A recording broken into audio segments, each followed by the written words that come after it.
history tells us anything, it's that religious faith can withstand just about any test. The history of every major religion includes stories of how followers have faced open opposition and conflict. In some cases, the opposition has been quite violent. Buddhism is no exception. As you will see in the following CNN report, in our own time, Buddhists in Mongolia have suffered at the hands of the communists. But today, with the collapse of the Soviet Union, Buddhists are working to re-establish their faith as a cornerstone of Mongolian society.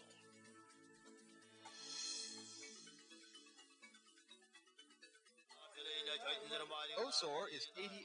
He's been a Buddhist monk for half a century.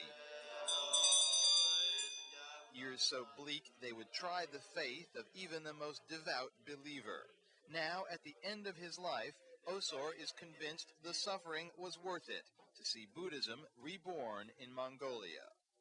When Osor was a child, there were thousands of Buddhist monasteries in Mongolia and tens of thousands of monks. Then came 70 years of communist dictatorship. Most monks were executed or imprisoned. The Soviet-backed government allowed only one, the Ganden Monastery in Ulaanbaatar, to remain open. Today, the Mongolians are suffering through the wrenching dislocations caused by the collapse of communism here. But they are being sustained by a revival of their ancient and long-repressed religious heritage. Free now to worship, the faithful are again flocking to Ganden, and the 120 other monasteries reopened since 1990. I know a lot of the old monks were executed. I am so happy to see the revival of religion. Today, the monks are again reciting the Buddhist prayers and carrying out rituals banned for most of the century. For all those who lived through the years of repression, the outpouring of faith is a demonstration of the resilience of the human spirit.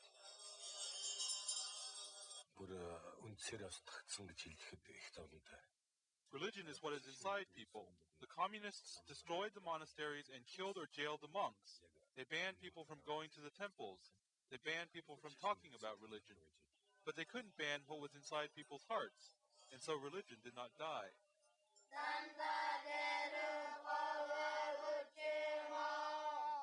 At a religious school, a new generation is learning the old rites. Opened after the democratic changes in 1990, this is the only educational institution in Mongolia combining religious instruction with conventional classwork.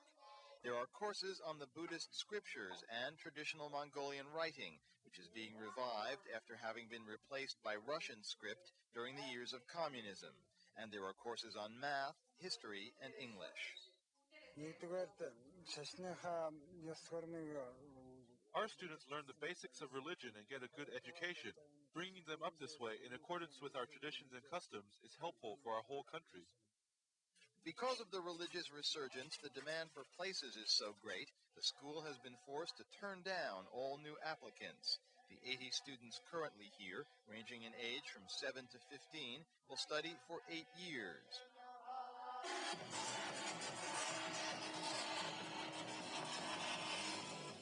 Many will join older monks like Osor at the monasteries, a throwback to pre-communist days when 1 out of every 3 adult males was a monk.